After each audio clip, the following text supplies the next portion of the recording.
안녕하세요. 오늘도 사연살롱을 찾아주셔서 감사합니다. 연애할 때는 몰랐지만 결혼하고 남편이 효자병에 걸린 호구라는 걸 알게 되어 6개월 만에 이혼한 30대 여성입니다. 올해로 이혼한 지 4년이 조금 넘었는데 결혼 생활이 연애 기간보다 짧다 보니 지금도 제가 결혼하고 이혼했다는 사실이 꿈처럼 느껴질 때가 있어요. 그리고 최근에 시어머니와의 갈등으로 이혼한 친구가 있어서 종종 하소연을 들어주고 있는데요. 그 친구의 남편도 효심이 지극한 호구더라고요. 호구이거나 효자이거나 하나만 하지 그게 뭐가 좋은 거라고 두 개를 같이 하는지 참 답답한 일입니다. 거기에 사실 시어머니가 아무리 이상하신 분이라고 해도 남편만 정신 똑바로 차리고 중간 역할 잘하면 이혼은 안 할 수도 있잖아요. 그런데 제 전 남편도 친구의 전 남편도 그럴 가망이 없는 천하의 무쓸모인 사람이었어요. 그렇게 자기 엄마만 위할 거면 결혼을 하지 말던지요. 게다가 그런 유형의 남자들은 하나같이 대리효도까지 바라는 못된 습성이 있는 것 같은데 참 짜증나는 일이 아닐 수 없어요. 그러는 자기들은 처가에 잘하지도 않았잖아요. 아니, 세상에 이렇게 불공평한 일이 어떻게 있을 수 있죠? 저는 4년이 지난 지금도 제 결혼 생활만 떠올리면 너무 화가 납니다. 그만큼 저 역시 제 결혼 생활에 맺힌 것들이 많은데요. 그래서 결혼 생활에 미련 갖지 않고 바로 이혼을 결심했어요. 그런데 참 아이러니하게도 이번에 이혼한 친구를 보니 결혼 6개월 만에 이혼한 저나 결혼 5년 만에 이혼한 친구나 다르지 않았는데요. 그런 거 보면 결과적으로 이런 문제는 기간은 중요하지 않은 것 같아요. 저는 짧게 끝났지만 저보다 4년 반을 더 산 친구는 당연한 이치겠지만 고생을 많이 했더라고요. 그리고 아무래도 참고 산 시간이 있다 보니 그 속상함이 저랑은 비교도 되지 않는 만큼 컸는데 그렇잖아요. 1년만 해도 명절이 2번이고 생일, 제사, 어버이날 이런 크고 작은 날들을 모두 챙긴다고 치면 아휴, 저는 명함도 내밀 수 없죠. 저는 그나마 이혼한다고 며느리 되고 맞이잔 첫 명절도 시댁에 가지도 않았거든요. 그리고 친구의 이야기를 듣다 이런 의문점도 생겼는데 왜 시어머니란 사람들은 하나같이 며느리만 봤다 하면 자기들밖에 모르는 건지 너무 신기합니다. 누가 시키는 것도 아니잖아요. 그런데 친구의 엑스시어머니도 제 엑스시어머니도 그런 사람들이었어요. 심지어 어찌나 뻔뻔하고 당당한지 그 태도가 저를 더 미치고 팔짝 뛰게 만들었는데 여기서 더 절망적인 문제는 그런 자기 엄마의 모습을 옆에서 분명히 봤음에도 아들인 남편은 문제점을 모른다는 거였어요. 그러니 제 편이 아닌 자기 엄마 편을 들었을 텐데 제 이혼의 결정적인 이유도 그거였어요. 원래 될 놈은 떡잎부터 다르다고 하잖아요. 딱 봐도 남편은 어설프게 효자 노릇하는 호구 나부랭이가 될 상이었는데 아니 그것만 하면 다행이게요. 지 효도하고 싶다고 저까지 동반 호구가 되자 할 놈이었는데 그런 떡잎을 본 순간 저는 정신이 번쩍 들 수밖에 없었어요. 왜 위기가 닥치면 사람은 본능적으로 그 위기에 맞서기 위해 없던 능력도 발휘하게 되잖아요. 그때 제가 그랬던 것 같아요. 그리고 지금은 어쩜 골라도 저런 걸 골랐나? 제가 제 눈을 찌르고 싶을 때가 한두 번이 아닌데요. 하지만 저 역시 모두 다 인정할 수 없는 억울한 부분이 있었어요. 저는 2년 동안 남편의 그럴싸한 포장된 모습에 속아서 결혼해 망한 케이스라고 생각하거든요. 물론 남편은 자기가 언제 그랬냐며 발뺌했지만 이건 부정할 수 없는 사실입니다. 남편이 그랬거든요. 자기는 저를 속인 적은 없고 그저 저한테 잘 보이고 싶어서 노력했을 뿐이라고 했는데요. 아니, 노력을 할 거면 꾸준히 계속하든가. 결혼 후에 바로 그만두는 건 또 무슨 경우죠? 그런데 남편은 뚫린 입이라고 다른 남자들도 다 그런다며 저더러 유난 떨지 말라고 짜증을 냈는데 여러분, 이게 정말 유난이라고 생각하세요? 속아서 결혼한 제 자신을 탓하며 평생을 후회하고 사는 게 맞냐고요. 이번에 이혼한 친구도 마찬가지였어요. 그 남편이라는 작자도 시어머니 때문에 힘들어하는 제 친구에게 우리 엄마가 뭐 어떻다고 그래. 야, 우리 엄마 정도면 양반이지. 다른 시어머니들은 뭐 안 그런 줄 알아? 더하면 더했지. 우리 엄마 같은 사람이 없어. 네가 잘 몰라서 그런다니까. 이런 망언을 쏟아냈다고 했는데 친구는 그 말에 이혼을 결심을 했다고 하더라고요. 그리고 덧붙여 자기도 자기가 5년이나 참고 살 줄은 몰랐다며 자책까지 했는데요. 저는 가만히 있을 수가 없었죠. 야, 네가 그걸 어떻게 알아? 네가 5년을 참을지 10년을 참을지 그걸 알면 네가 점쟁이게? 네가 착해서 그래. 나 아파. 아니다 싶으니까 오만정 다 떨어져서 6개월 만에 이혼했잖아. 너는 할 만큼 했어. 누가 너한테 뭐라고 하냐? 그래도 아니더라고. 물론 그걸 왜 미련하게 참고 살았냐고 말하는 사람들도 있는데 마음은 늘 이혼 생각이 있었지만 막상 진짜 이혼하려고 하니 쉽지가 않았어. 우리 엄마 아빠도 있고 회사 사람들 눈치도 있으니 마음은 굴뚝 같아도 못하겠더라고. 그렇다고 이혼하고 어디 아무도 모르는 무인도에 가서 살 수 있냐? 애라도 없으면 뭐 그럴 수도 있겠지만 애한테도 미안하다고. 별게 다 미안해. 나중에 유나도 엄마 다 이해할 거야. 네 인생이야. 도대체 너는 무슨 눈치를 그렇게 많이 보고 살아? 누가 뭐 너 인생 어떻게 살았는지 평가라도 하고 있대? 그래 맞아. 네 말이 다 맞는데 난 왜 너처럼 못 살까? 그 와중에 나는 남편이 노력해보겠다고 하면 이혼 안 하고 기다려보려고 했어. 근데 적반하장이라고? 야, 똥은 어떻게 해도 똥이더라. 친구는 전 남편 생각이 났는지 순간 두 눈에 눈물이 그렁그렁했어요. 분명 한때는 평생 지키지도 못할 수많은 약속을 하면서 결혼을 했을 텐데 친구의 모습에서 저 역시 옛 생각이 많이 나더라고요.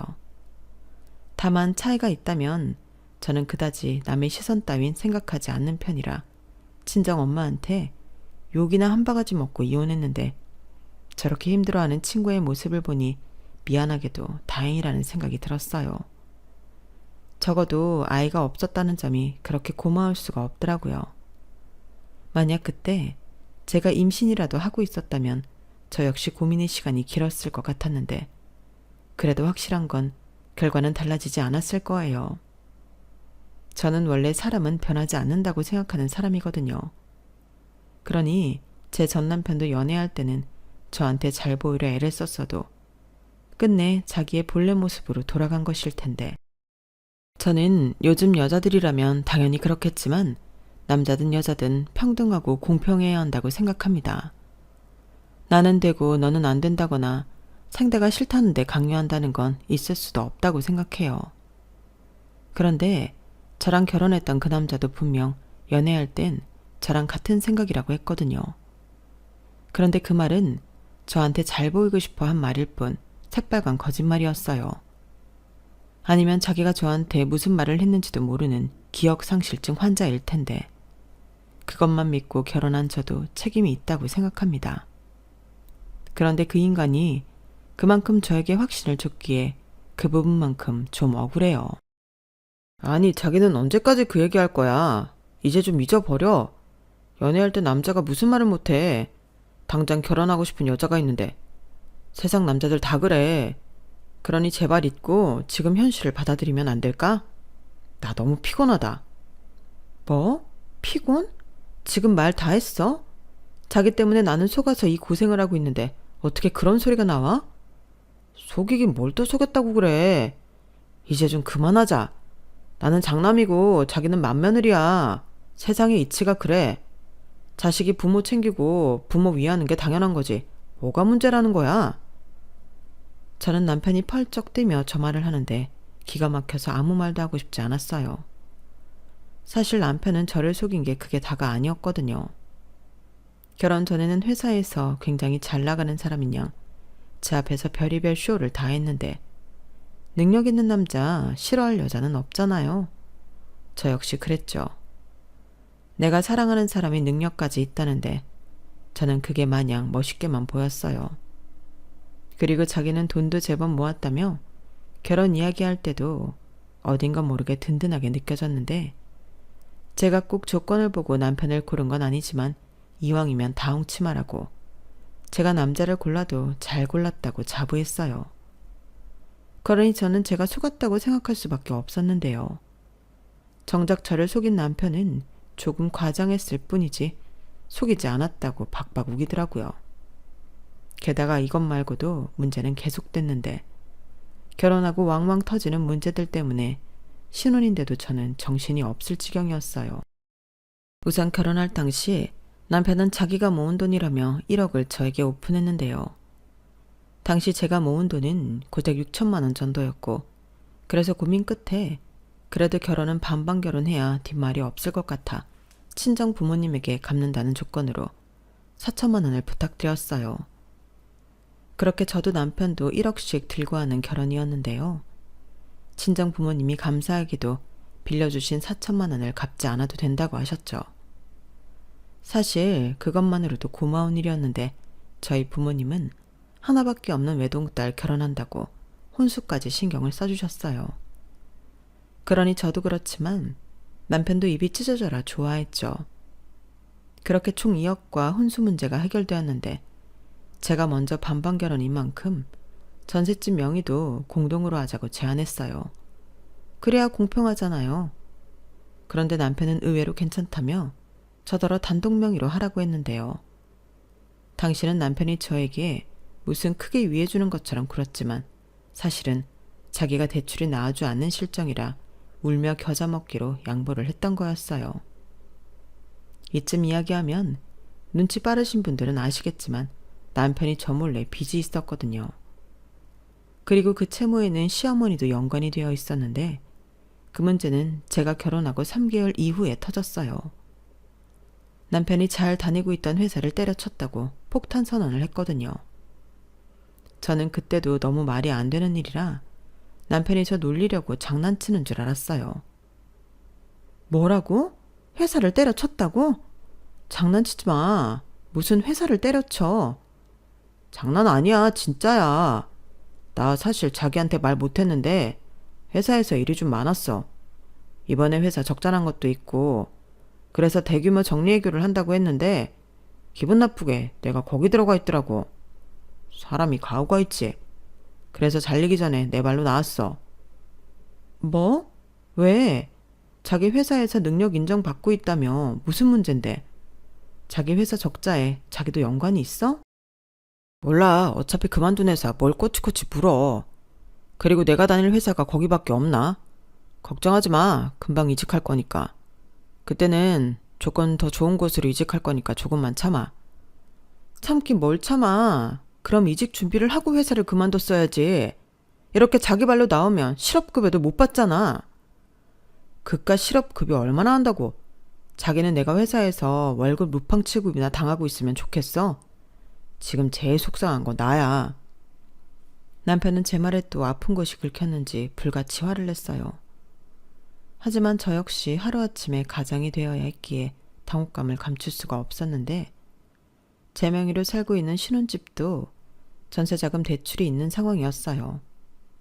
아무리 저금리라고 해도 고정지출인 만큼 저 혼자 부담하기에는 쉬운 일은 아니었죠. 게다가 아이가 없다고는 해도 생활비 역시 저 혼자 부담해야 했는데 남편은 오래 걸리지 않을 거라고 호언장담을 했지만 저는 불안해서 미칠 지경이었어요. 그런데 아니나 다를까 조금만 기다리라던 남편은 무슨 한풀이라도 하듯 놀기 바빴는데요. 리프레시를 위해 여행을 다녀오겠다고 하질 않나. 인맥관리 때문에 친구를 만나야 한다고 하질 않나. 희망의 싹이 보이지 않더군요.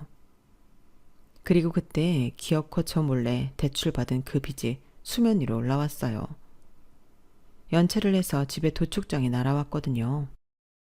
그때도 남편은 친구들이랑 인맥관리차 골프 여행을 갔는데 도대체 무슨 돈으로 그 지랄을 하고 다닌 건지. 그 독촉장을 보는데 손이 부들부들 떨렸죠. 그리고 독촉장을 자세히 보니 대출 원금이 1억의 이자들이었는데 이건 또 뭔가 싶었어요. 그래서 당장에 전화를 할까 핸드폰을 들었는데 왜인지 지금 전화하면 남편이 꾀를 부릴 것만 같았고 저는 생각을 고쳐먹고 남편을 기다리기로 했는데요. 돈 문제인 만큼 빠져나갈 구멍을 만들어주면 안 된다고 생각했거든요. 그렇게 남편이 집에 돌아왔고 저는 바로 남편 면상에 독촉장을 들이밀며 빨리 이실직고하라고 따져 물었어요. 이거 뭐야? 언제 나 몰래 1억씩이나 대출을 받은 건데? 설마 결혼자금으로 오픈한 돈이 대출받은 돈이었어? 어?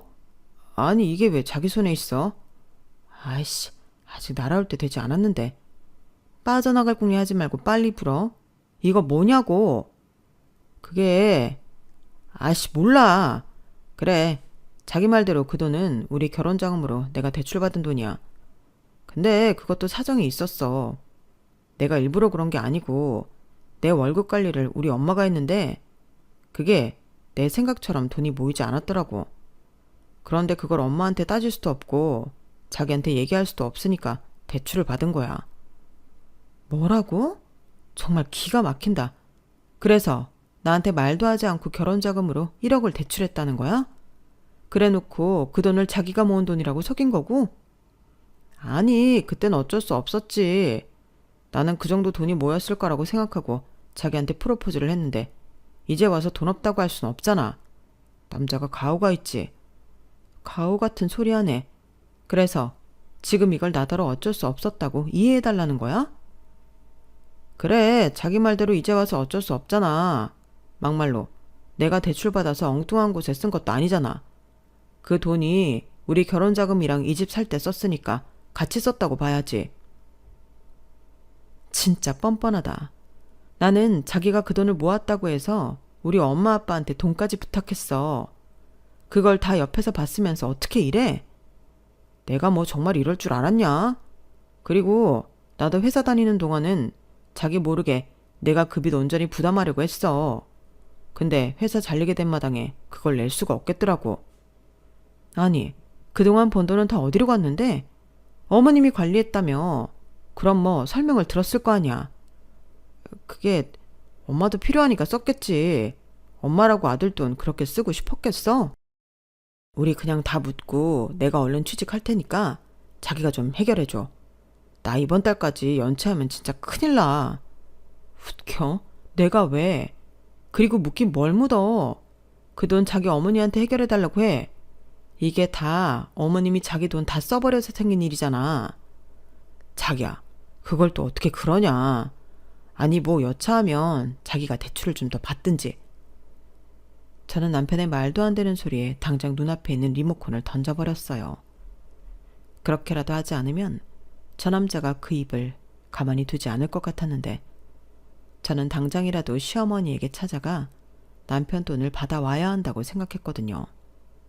물론 그것도 돈이 있어야 받아올 수 있다는 걸 제가 모르진 않았는데 남편 말처럼 이대로 묻기엔 제가 억울해서 그럴 수 없었어요. 그래서 남편의 만류에도 저는 곧장 시어머니에게 찾아가 상황이 이렇게 되었으니 그동안 가져간 남편 돈을 달라고 했죠. 그러자 시어머니는 무슨 개풀 뜯어먹는 소리냐며 저를 도끼 눈으로 쏘아보셨어요. 평상시 사이가 좋은 고부관계도 아닌데 며느리가 갑자기 찾아와 돈 타령을 하고 있으니 시어머니도 이게 뭔가 싶으셨겠죠. 하지만 저는 이미 그런 것까지 신경 쓸 겨를이 없었기에 바로 다이렉트로 시어머니에게 상황 설명을 모두 했는데 중간에서 남편만 죽겠다고 죽상을 쓰고 있었어요. 그러자 자기 아들이 제 눈치를 보고 있으니 심기가 불편해진 시어머니가 더 뻔뻔하게 나왔는데요. 자기도 아들 돈을 다 명분이 있었었다며 그 돈을 자기한테 찾지 말라고 하더군요. 저는 시어머니의 말에 저도 모르게 코웃음이 나왔어요. 명분은 개뿔. 부모가 너무 무책임하다고 생각했는데 시어머니는 제 행동에 살짝 당황한 듯 보이더니 이내 당당하게 그 돈을 신우 학비와 생활비로 썼다고 하더라고요. 그러면서 자기 아들이 장남인데 자기가 그 정도도 못 쓰냐며 저에게 되려 큰 소리를 쳤는데요. 아주 환장할 노릇이었어요. 어머니, 아니 어떻게 이 돈을 이희한테 말도 하지 않고 어머니 마음대로 쓰실 수가 있어요? 그리고 자기도 그래. 없으면 없는 거지. 대출까지 받아서 거짓말까지 하는 건 뭐야? 몇 번을 말해. 내가 갚으려고 했다고 했잖아. 상황이 이렇게 돼서 부탁하는 거지. 내가 취직만 하면 내가 갚을 거야. 누가 자기더러 계속 갚아달래? 아니 별것도 아니구만. 왜 여기까지 와서 난리야? 사람 창피하게. 창피? 지금 자기 창피한 게 중요하니? 같이 벌어서 같이는 못 모을 망정 이게 뭐냐고. 그리고 취직을 해서 자기가 갖겠다고? 그 취직 언제 하는 건데? 자기 지금 취직할 마음 없잖아. 맨날 집에서 뒹굴면서 게임이나 하고 있고 TV 축구나 보면서 무슨 취직을 해. 아이씨, 실업급여 나오는 거 있잖아. 일단 그거 나오는 동안은 좀 쉬려고 하는 거지. 실업급여가 뭐 얼마나 많이 나오는데 자기 대출금 갚을 정도도 안 돼서 지금 연체하는 거잖아. 그래, 연체 좀 했다. 아니 부부 사이에 서로 힘들 때 도와주면 덧나냐?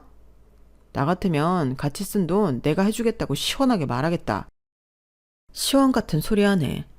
내가 지금 속아서 결혼했는데 그런 소리가 입에서 나갈 것 같아? 솔직히 말해. 여차하면 나한테 떠넘길 생각이었지? 아 진짜 듣자니 성질이 나서 못 들어주겠네. 그래, 너 왜 그렇게 내 아들을 못 잡아먹어 안달이야? 네가 이러니까 내 아들이 기도 몇 포고 되는 일이 없는 거 아니야. 너한테도 문제가 있어. 문제요? 어머니, 이 문제는 애당초 어머님이 이 돈에 손대지 않았으면 없었을 문제예요. 뭐야? 야, 너 그만 못해? 너 잊었나 본데. 넌 이제 가시집 온 며느리야. 어디 시어머니 무서운 줄도 모르고 하극상이야. 당사자인 내가 괜찮다고 하잖아. 막말로 자기 돈도 아니잖아. 저는 어처구니 없는 저 상황 속에 할 말을 잃었어요. 아니 정말로 자기가 혼자 저모르게 감당할 빚이었다면 밖에 나가 노가다라도 뛰든 밤에 대리운전이라도 해서 그걸 해결해야 맞는 거잖아요.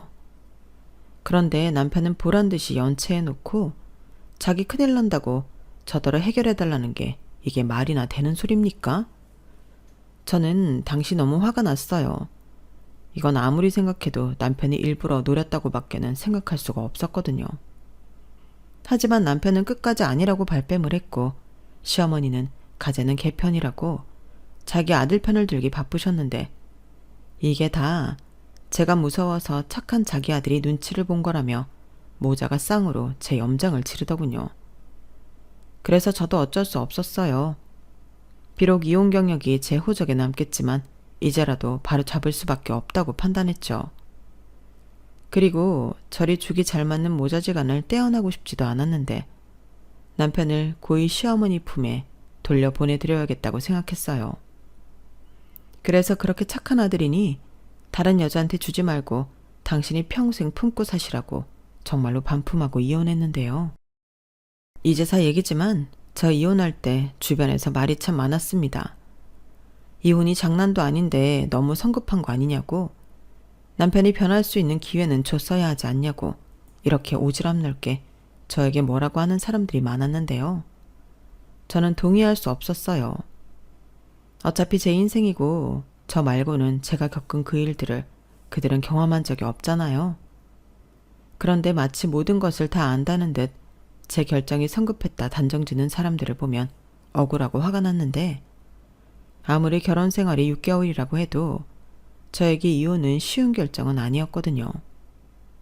친구 말처럼 주변 시선을 아예 생각하지 않는 것도 아니었고 하나 있는 딸 시집 보낸다고 친정에서 해준 혼수며 이것저것들 고마운 것들이 떠올라 저도 쉬운 결정은 아니었는데 마치 제가 그런 고민도 없이 너무나 쉽게 이혼한 줄 아는 사람들을 보면 저도 상처를 많이 받았거든요. 그리고 시어머니가 남편 돈을 신우 학비로 썼다는 것도 짜증이 났는데 신우, 그러니까 남편의 여동생은 그야말로 구제 불가능한 한심한 종자였어요.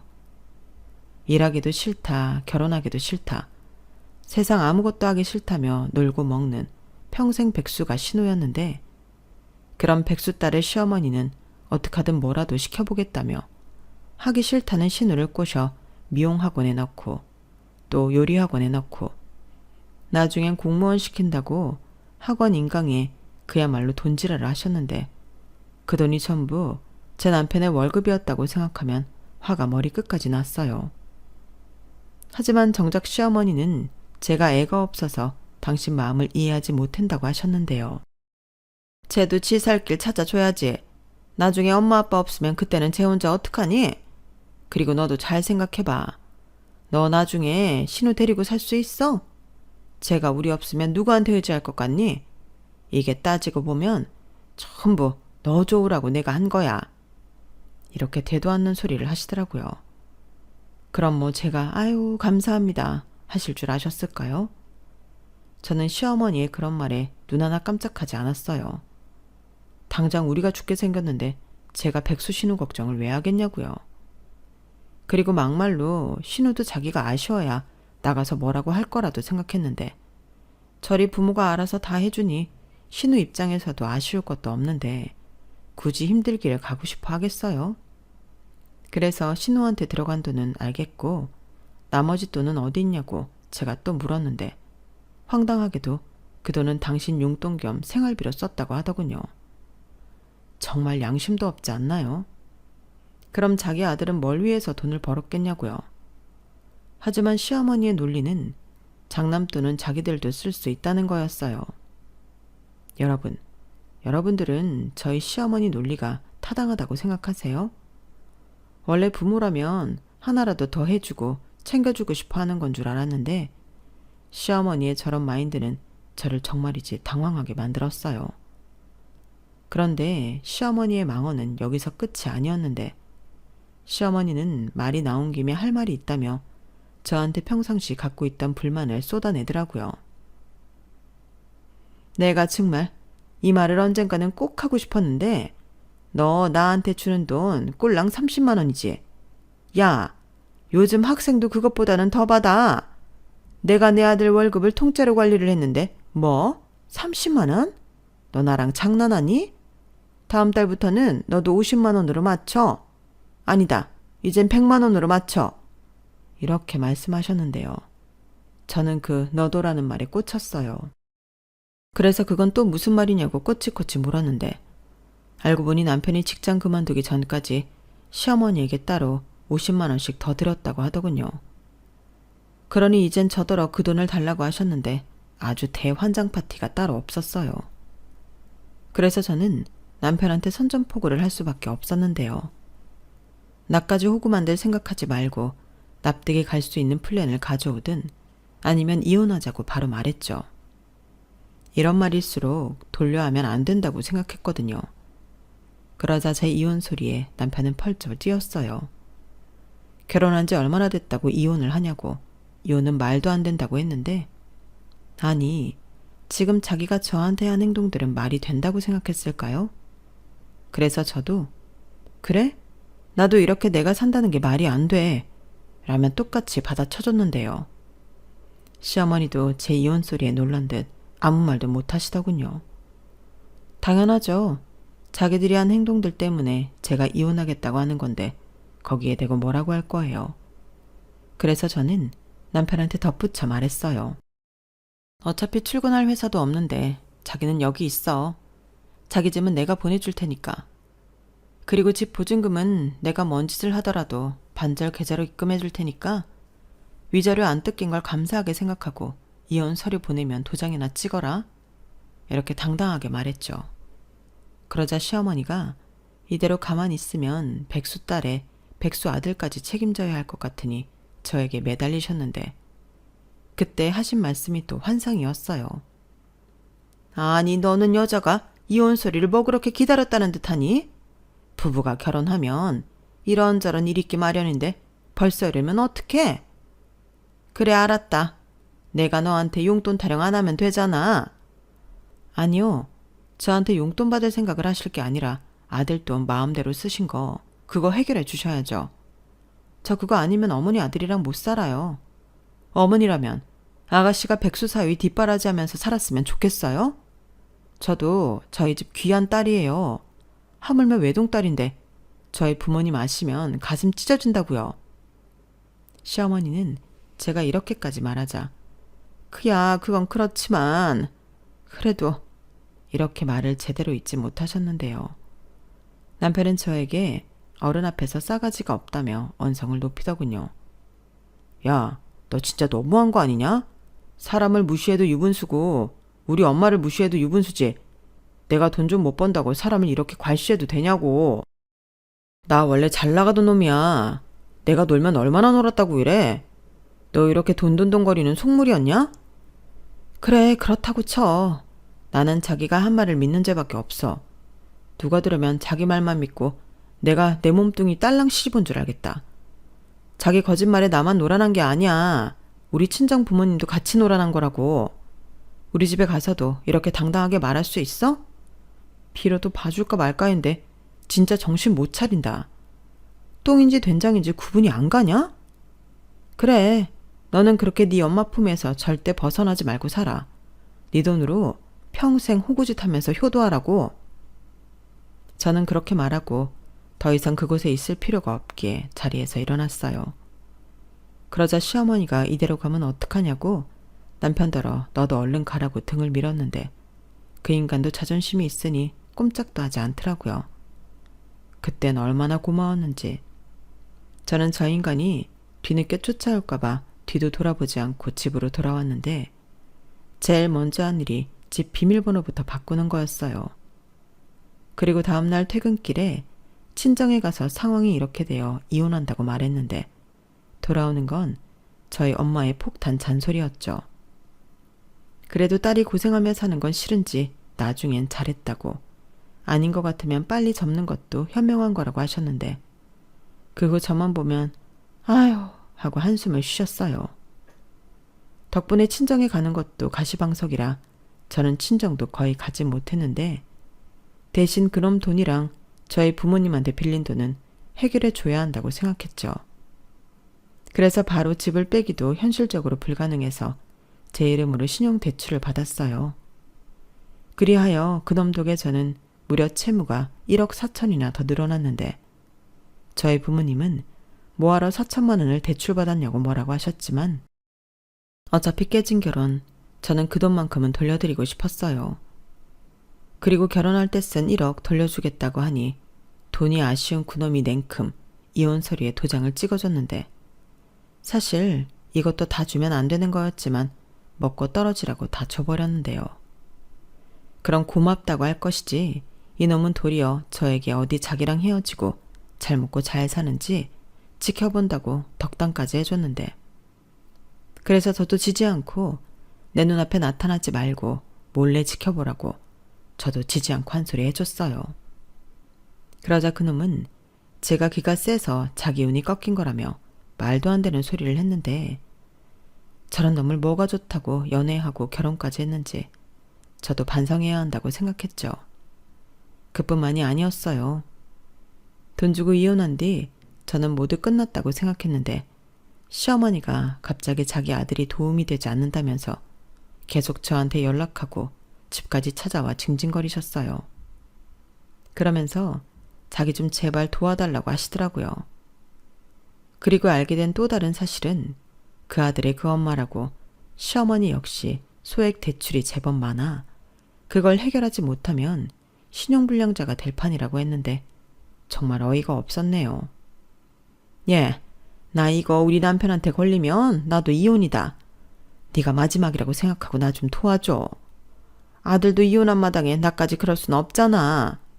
이런 말을 하셨는데 이젠 놀랍지도 않았어요. 사실 어찌 보면 남편이 저렇게 된 것도 시어머니 때문 같더라고요. 경제 개념도 없고 매 순간 자기 편한 대로만 살았으니 일이 커지는 것도 모르고 저리 살았을 텐데 그걸 보니 빨리 이혼한 게 잘했다는 생각이 들었어요. 하지만 그놈과의 결혼은 저에게 채무밖에 남긴 것이 없었는데 거의 매일 그놈을 원망했어요. 그리고 이대로는 제 월급으로 다 해결하기엔 무리라고 판단해서 고민한 끝에 무인 카페를 차리게 되었는데요. 저에겐 태어나 처음 해보는 대모험이었죠. 정말 그때는 앞으로 내 인생은 뭐 아니면 도라는 심정으로 밤에 제대로 잠도 자지 못했는데 다행히 무인 카페가 제 생활에 큰 도움이 되어 주었어요. 정말 죽으라는 법은 없더라고요. 덕분에 새벽부터 밤늦게까지 가게와 회사를 오가며 일만 하는 신세가 되었지만 그래도 돈을 벌 수 있어 다행이라 생각했어요. 그때부터는 몸은 피곤해도 그냥 돈 버는 게 제일 재밌더라고요. 덕분에 채무는 빠르게 갚을 수 있었고 신혼집으로 썼던 집도 이사를 가면서 보증금을 반환받았는데 그때부터는 마이너스가 플러스가 되었어요. 그래서 그 돈으로 지금 제가 살고 있는 아파트를 장만했는데 서울 한복판에 제 집이 있다는 게 꽤 기분이 좋더군요. 그리고 회사 급여와 무인 카페 수입으로 저는 저희 부모님 해외여행도 보내드리고 전에는 못했던 효도를 하고 있는데 저희 부모님이 정말 많이 좋아하셨어요. 특히 저희 엄마가 많이 좋아하셨는데 친구들한테 그렇게 딸 자랑을 했다고 하더라고요. 전에는 제가 이혼해서 친구도 못 만나겠다고 하더니 지금은 그렇게 딸 안 낳으면 어쩔 뻔했냐고 주변에 제 자랑을 한다고 하더라고요. 그런 거 보면 돈이 좋긴 좋은데 저는 누구처럼 호구가 아닌 현명한 자식으로 보람 있는 그런 효도를 하면서 살아갈 생각입니다. 적어도 저희 부모님은 저한테 무언가 받으시면 또한 저에게 뭐라도 해주시라고 하시거든요. 그러니 제가 결혼할 때도 그렇게 아낌없이 내어주셨을 텐데 정말 누구랑 너무 비교가 되는 거 있죠? 그리고 들리는 소문에 그 집은 완전히 풍비박산이 났다고 하던데요. 결국 제가 이혼할 때 남편한테 준 돈도 시어머니 채무 갚는데 홀랑 쓴 것 같더라고요. 그래서 결국 남편은 신용불량자가 되었고 시어머니는 여전히 뻔뻔하게 예전처럼 취직해 월급을 자기한테 가져오라고 닥달을 하고 있는 모양이에요. 아니, 엄마라는 사람이 어떻게 자기 아들을 저렇게 호구로 생각할 수가 있을까요?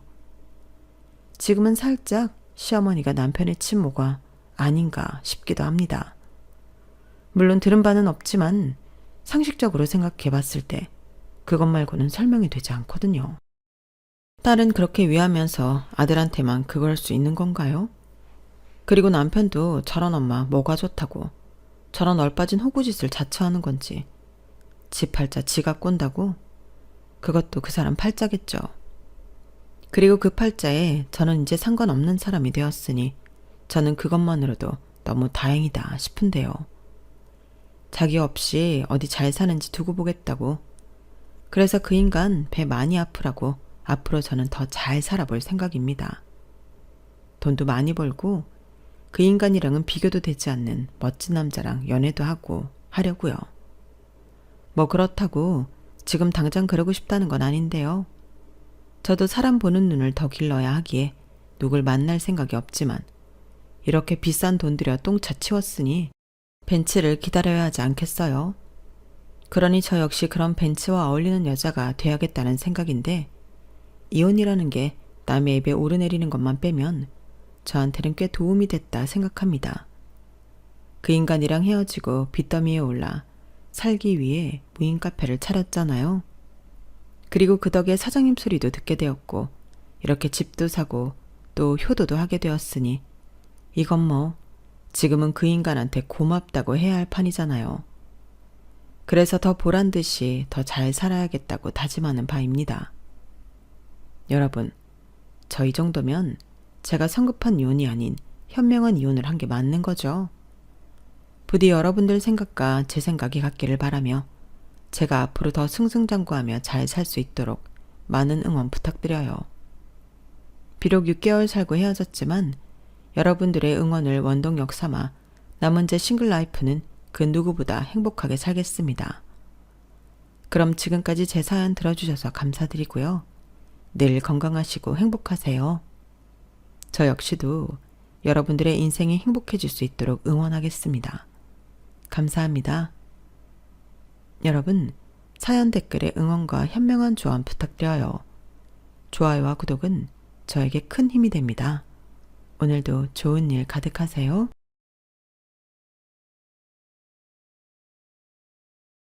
안녕하세요. 오늘도 사연 살롱을 찾아주셔서 감사합니다. 전 올해 60으로 내년에 환갑을 바라보고 있어요. 제가 좀 옛날 사고방식을 가졌는지 모르겠지만 요즘 젊은 사람들이 늦게 결혼하는 게 조금 못마땅하게 느껴지더라고요. 안정적인 기반을 만들어야 한다는 건 동의하지만 사실 그 안정적인 기반이라는 것 자체가 살아보니 끝이 없다는 걸 알았으니까 더 그렇겠죠. TV에서 요즘 젊은 사람들이 결혼도 안 하려고 아이도 안 낳으려고 한다는 걸 볼 때마다 답답하기도 하고 조바심이 났던 게 사실이에요. 저에겐 딸이 하나 있는데 제 딸도 제 바램과 다르게 비혼을 선언할까봐 그랬던 것 같아요. 제 자랑 같아서 이런 말 하긴 그렇지만 제 딸은 어릴 때부터 아역 배우 시키라고 주위에서 권유할 만큼 정말 예쁘게 생겼거든요. 저도 모르게 학교 대표로 뽑혀서 중학교 때는 학교 광고 책자 모델이 된 적도 있을 정도니까요. 그런 딸이 대학을 졸업하고 30살이 가까워질 때까지 이렇다 할 연애도 안 하고 공부에 재미를 붙였으니 더 그랬던 것 같아요. 그래서 좋은 혼처가 나타났을 때 어떻게든 결혼으로 이어졌으면 좋겠다고 욕심도 냈고요. 다 지나 결과를 봤을 땐 그게 화근이었던 것 같네요. 뭐든 다 때가 있는 법인데 제가 너무 서툴렀던 게 딸에게 아픈 상처가 된 건 아닌지 싶은 거죠. 다행히 털털한 성격 덕분에 훌훌 털어버리고 자기 일에 매진하네요. 어떻게 가끔 사연으로 듣던 말도 안 되는 일이 저와 제 딸에게 일어날 수 있었는지 지금 생각해도 참 어이없던 일이 있었네요. 남들이 보면 힘들겠다 싶을 수도 있지만 저는 100명이 넘는 직원을 둔 중소기업을 20년 가까이 운영해왔어요.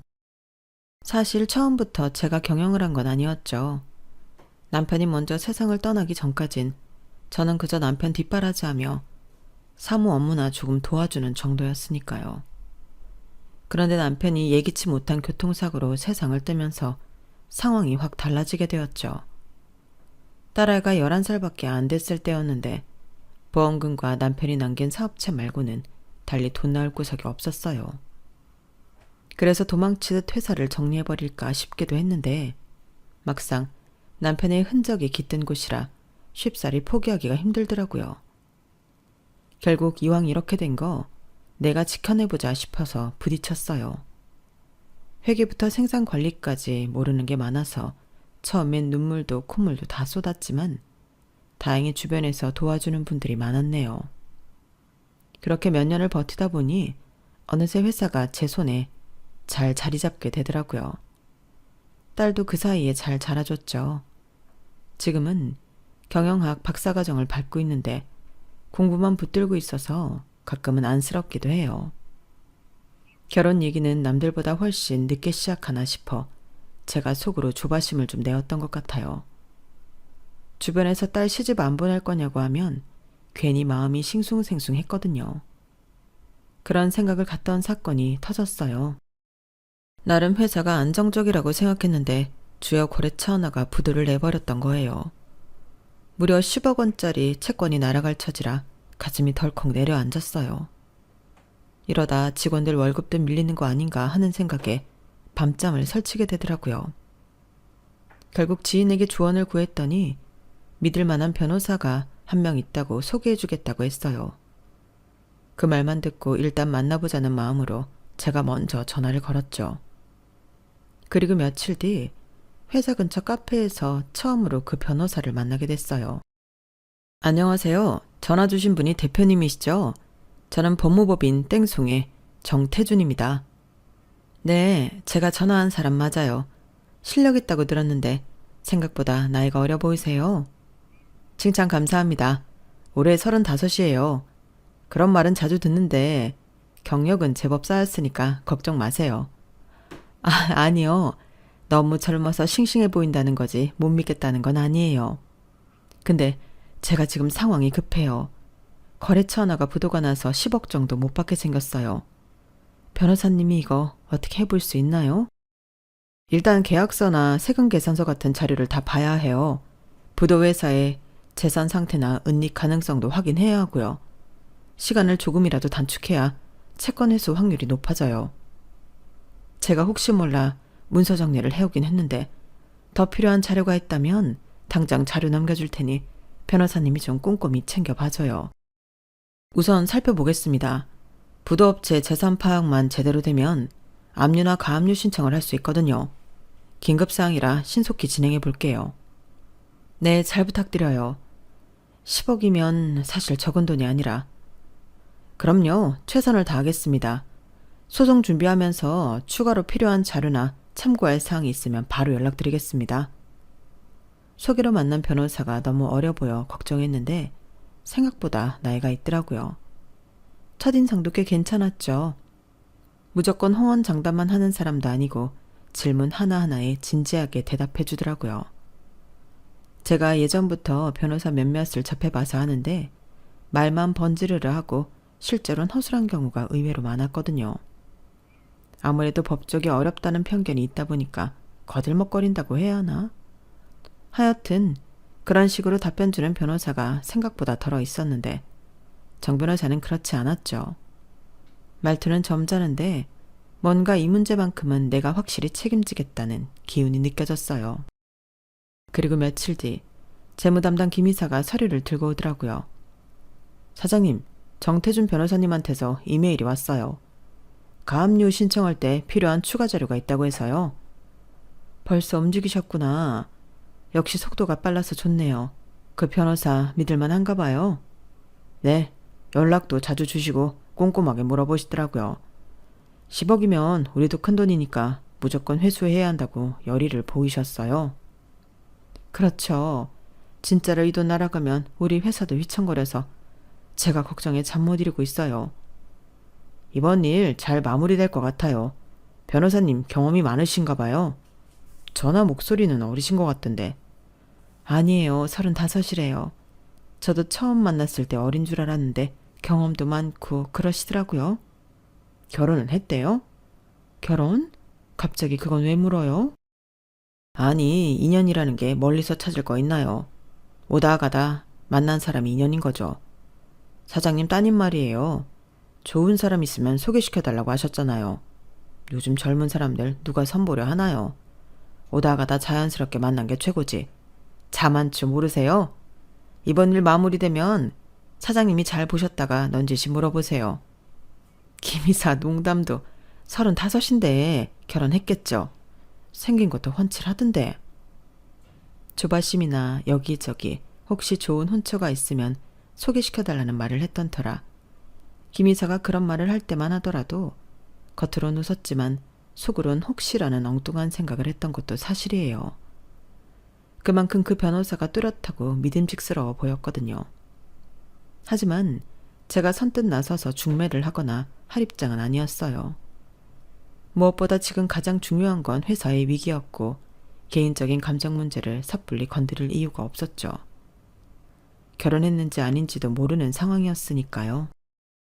그래서 우선은 소송 준비에만 집중했어요.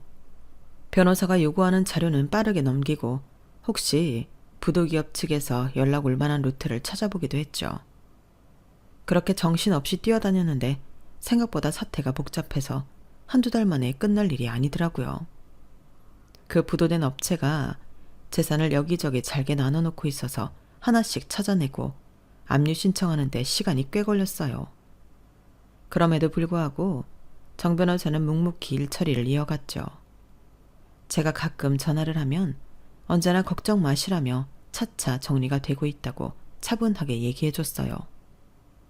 그렇게 반년쯤 지나자 서서히 희망적인 소식이 들리기 시작하더군요. 상대 측 재산을 일정 부분 압류해뒀고 결국 채권 확보가 가능할 것 같다는 말이었어요. 제가 그 전화를 받고 얼마나 안도의 한숨을 내쉬었는지 몰라요. 사장님, 일단 재판부 결정이 우리 쪽에 유리하게 내려졌어요. 채권 회수 가능성이 거의 90% 이상이라고 보시면 돼요. 정 변호사, 정말 고마워요. 아우, 이거 안 됐으면 어쩔 뻔했어요. 제가 몇 달 동안 잠도 못 잤잖아요. 그 심정 충분히 이해해요. 그래도 재판이 빨리 끝난 편이에요. 보통 이렇게 큰 금액 소송은 더 오래 걸릴 수도 있거든요. 그렇게 꼼꼼하게 챙겨줘서 빨리 마무리된 거 아니겠어요? 변호사님 덕분이에요.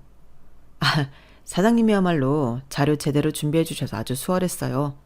그리고 직원분들도 협조를 잘해 주셨고요. 일단 오늘은 간단히 저녁이라도 함께해요. 내가 한턱 쏠게요. 이런 기쁜 날 그냥 보낼 순 없지 않겠어요? 그날 저는 기분이 너무 좋아서 저녁자리가 조금 길어졌어요. 술도 한 잔씩 나눴는데 정 변호사가 술김에 한 말이 아주 인상 깊더라고요. 앞만 보고 달려온 세월이라 결혼이고 연애고 다 뒷전이었다며 웃는데 제 딸이 떠올랐거든요. 제 딸도 학업에 관심이 더 많아 연애에 관심 없으니 더 늦기 전에 어떻게라도 혼처를 마련하고 싶었으니까요. 정 변호사가 사이로 성격이나 직업이 마음에 들었지만 결혼했냐고 먼저 묻기 애매했는데 때마침 알려주니 속이 다 시원하더라고요. 그리고 제 딸과 비슷하다는 인상을 지우기 어려우면서 둘이 잘 어울릴 거라는 생각이 머릿속에서 떠나지 않았죠. 그날 이후로 회사는 큰 위기를 넘기게 됐고 직원들도 일하는데 한결 안심한 분위기가 돌았어요. 이제 좀 숨 좀 돌릴 수 있겠다 싶은 순간 저는 자연스럽게 딸 생각이 나면서 욕심이 나더라고요. 딸이 지금까지 계속 공부만 해왔는데 그래도 행복한 가정을 꾸리고 사는 모습도 볼 수 있으면 좋겠다는 게 엄마 마음이잖아요. 물론 아직 딸과 정 변호사와의 교집합은 없지만 사람 일은 앞으로 모르는 거잖아요. 두 사람이 혹시라도 만나면 어떨지 괜히 부푼 기대감이 스치기도 했네요. 그게 시작이었어요. 회사의 위기는 잦아들었지만 제 딸의 운명이 생각지도 못한 쪽으로 흘러갈 줄은 꿈에도 몰랐으니까요. 이 만남이 우리 모녀의 인생을 크게 흔들어 놓을 사건이 될 거라는 걸 알았다면 애써 인연을 만들지 않았을 테니까요. 그것도 모르고 그때 제가 딸에게 변호사 한 분이 너처럼 일밖에 모르고 살아왔다고 농담 삼아 얘기했는데 딸이 의외로 호기심을 보이더라고요. 변호사가 그렇게 재밌나? 라며 제 뜻과 다른 방향으로 관심을 보였지만요. 그래도 호기심이 저는 내심 반가웠네요. 그동안 다양한 혼처를 이야기해도 귀등으로도 안 들었으니까요. 그렇게 우연 같으면서도 운명 같은 만남이 시작될 기미를 보였죠. 하지만 선뜻 이렇다 할 약속을 만들지 못하고 있었어요. 김 이사가 자연스러운 만남을 추구한다는 말이 자꾸 귓속에 맴돌면서 어떻게 기회를 만들어야 할지 엿보다 보니 시간이 흘러가고 있었죠. 그러다 회사가 부도 위기를 넘기고 나서 한두 달쯤 지났을 때였어요. 마침 우리 회사 창립 기념일도 다가오고 있었고 직원들 사기도 한껏 올려야겠다는 생각이 들더라고요.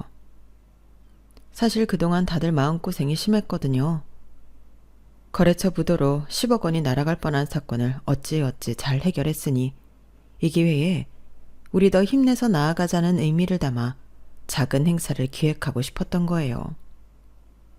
김 이사가 먼저 나서서 올해 창립 기념일은 빵빵하게 가자며 직원들도 되게 기대하고 있다고 부추겼는데 저도 흔쾌히 좋다고 하게 되었던 거죠. 그런데 생각해보니 이게 기회라는 생각이 들더라고요. 이번 사건을 해결해준 정태준 변호사도 초대해 볼 만하다는 생각이 들었던 거예요. 변호사가 없었으면 우리가 채권을 회수하지 못해서 큰 피해를 봤을 테니 자연스럽게 초청해서 직원들 보는 앞에서 감사 인사를 제대로 해도 좋을 것 같았죠. 그리고 한편으론 우리 딸도 이때 오면 좋겠다는 마음이 슬쩍 들었고요. 요즘은 잘 노는 사람이 일도 잘한다는데 진짜 28년이 될 동안 학교 연구실만 다니다 보니 집 학교가 전부였으니 제가 오죽 답답했을지 짐작이 되실 것 같아요. 앞서 잠깐 언급했지만 외모가 또 예쁘다 보니 호기심 삼아 대시하는 남자들이 많아서 더 그랬던 것 같아요. 남자는 언제든 자신이 마음만 먹으면 만날 수 있으니 굳이 필요 없다는 자신감이었다는 게 맞을 것 같아요. 혹시 제가 너무 조바심을 내는데 그럴 필요 없다고 생각하시는 분들이 계실 것 같아 제 개인적인 생각을 덧붙이자면 뭐든 때가 있는 것 같았기 때문이에요. 아이를 낳고 키우는데 너무 늦으면 체력도 부족하고 아이와 함께 보내는 시간이 전체적으로 짧아지니까요. 사실 제가 막내딸이고 부모님 연세가 많으셔서 많은 시간을 보내지 못했거든요. 그래서 30쯤엔 결혼도 하고 아이도 낳았으면 좋겠다는 생각이 제 머릿속에 너무 강하게 있었던 거죠. 그러니 회사 창립 기념일 행사라면 자연스럽게 사람들과 어울리면서 둘이 만날 수 있는 기회라고 생각하게 된 거였어요. 사장님, 이번 창립 기념일은 간단하게 연회장 빌려서 진행하면 어때요? 직원들 한 100명 다 모이면 장소가 꽉 찰 것 같은데요. 그러게 말이에요. 간단한 식사랑 무대 정도 마련하면 되겠죠. 요즘 회사 살림이 좀 빠듯해도 이럴 때 투자를 해야 사기도 오를 거예요. 맞아요. 그리고 이번에 부도건 해결해 주신 정태준 변호사님도 초대해야 하지 않겠어요? 사실 그분 아니었으면 우리 지금쯤 망했어요. 그럼 초대해야지. 직원들도 고마워하는 마음이 클 거예요. 김 이사가 연락해둬요. 변호사님도 기쁜 마음으로 와주시겠지. 네, 잘 말씀드릴게요. 사장님 따님도 오시겠죠? 우리도 오랜만에 뵙고 싶은데요. 김 이사는 남편이 회사를 운영할 때부터 있어준 창립 멤버였어요. 그래서 그런지 저의 속마음을 너무 잘 아는 것 같아 깜짝 놀랐던 적이 한두 번이 아닌데요. 이번 행사를 기획하면서도 그랬네요. 제 마음에 들어갔다 나온 것처럼 정변과 제 딸을 자연스럽게 부르는 게 어떠냐는 말에 저도 못 이기는 척 알았다고 대답했는데요. 한편으로는 그런 생각도 들었어요. 이건 운명이라고요. 세상 모든 사람들이 둘의 만남을 부추기는 것 같은 느낌이요. 자연스럽게 판이 짜여지니 제 바람대로 이제 둘이 연인이 되고 결혼하는 것도 문제가 아닐 거라는 기분 좋은 상상까지 하게 되었죠. 그날 저녁 저는 은근슬쩍 딸한테 이제 경영학 박사과정을 밟고 있으니 우리 회사 행사 한번 와서 분위기를 느껴보라고 넌지시 말했어요. 딸이 귀찮아할 줄 알았는데 의외로 제가 바란다면 오겠다고 하더라고요. 정 변호사도 흔쾌히 오겠다고 답을 줬어요. 그리고 앞으로 도와드릴 일 있으면 언제든지 부르시라는 말에 많이 배운 사람이 겸손하고 참 예의 바르구나 싶었죠. 이런 사회가 생긴다면 법적으로도 든든하겠다는 생각도 들었고요.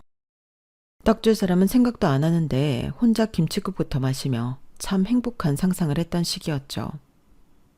그렇게 행사가 준비되는 동안 저는 마음 한켠이 콩닥대기 시작했어요. 물론 딸이랑 변호사가 바로 첫눈에 반하면 어떡하지 이런 생각까지는 아니어도 어쩐지 둘이 만나면 분명 괜찮은 인연이 될 수도 있겠다 싶었거든요. 제 딸이 그렇게 연구실 밖에 나올 기회가 별로 없으니까 엄마 마음에선 누구라도 좋으니 일단 만나서 다양한 삶의 행복을 누려봤으면 좋겠다 싶었어요. 그리고 창립 기념일 당일이 되었죠. 회사에서 빌린 연회장으로 직원들이 335 모여들고 있었어요. 정 변호사도 도착해 저에게 반갑게 인사를 하더라고요. 사장님, 행사 준비하시느라 고생 많으셨죠? 분위기가 아주 활기차네요. 변호사님 덕에 우리 회사가 무사히 이 자리를 맞이하게 됐어요. 오늘 제대로 대접해 드릴 테니 편하게 즐기다 가세요. 그럼 저도 편하게 구경하겠습니다. 초대해 주셔서 감사합니다. 변호사님, 제가 안내 좀 해드릴게요. 아참, 사장님, 따님도 조금 늦게 오신다고 연락 왔어요. 사장님이 전화를 안 받으신다고요. 곧 도착할 시간인데. 그래요. 아까 박 사장님이랑 얘기 나눌 때 진동이 울렸는데 사연이었나 보네요. 요즘 연구가 막바지라 바쁘다더니 곧 오겠죠. 뭐. 아, 제 딸이 경영학 박사과정을 밟고 있거든요. 졸업 논문 때문에 바쁜가 봐요. 아, 예. 이따 오면 변호사님에게 꼭 인사시킬게요. 사실 저는 겉으로 대수롭지 않은 척했지만 속으로는 정 변호사랑 우리 딸 왠지 잘 맞지 않을까 하는 기대를 살짝 품고 있었어요. 오랜만에 만난 정 변호사는 역시 호감형으로 김 이사도 마음에 들어하는 눈치였거든요. 그동안 많은 사람을 봐왔으니 왜 사람 눈빛이 있잖아요.